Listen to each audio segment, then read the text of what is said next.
తగ్గించు. ఇలా ధరలు పెరిగితే అటు కేంద్రం పెంచా ఇటు రాష్ట్రం పెంచా ఇద్దరి మధ్యలో రైతు నగిలిపోతున్నాడు, పేదవాళ్లు నలిగిపోతున్నటువంటి పరిస్థితి ఉన్నది. ఇవాళ కేంద్రం 3 సార్లు పెట్రోల్ డీజిల్ ధరలు పెంచితే దాని మీద రాష్ట్ర ప్రభుత్వం కూడా పెంచింది. రాష్ట్ర ప్రభుత్వం పేదల మీద ఈ నెలలో పెట్రోల్ డీజిల్ మీద వేసిన భారం 2,000 కోట్ల రూపాయలు.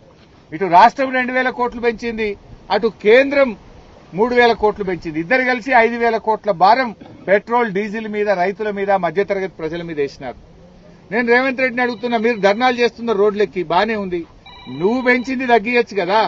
రాష్ట్ర ప్రభుత్వం ఏదైతే 27% వ్యాట్ పెట్టిందో ఆ 27% వ్యాట్ను తగ్గించండి, ఓ 10% వ్యాట్ తగ్గించండి. ఇలా రైతులకు భారం పెరుగుతుంది. రేపు ట్రాక్టర్ దున్నాలంటే నిన్నటిదాకా ఒక కిరాయి ఉంటుంది, రేపు 200 కిరాయి పెరుగుతుంది. వరి కోత మిషన్ కు కిరాయి పెరుగుతున్నది. మరి రైతుకు ఇటు యూరియా ధర పెంచిండ్రు, డీఏపీ ధర పెంచిండ్రు, పెట్రోల్ డీజిల్ ధర పెంచిండ్రు, కానీ మద్దతు ధర మాత్రం పెంచుతలేరు. ధరలు పెంచుతున్నారు, పంట కొంటలేరు, రైతులు ఇబ్బంది పెడుతున్న పరిస్థితి ఉన్నది.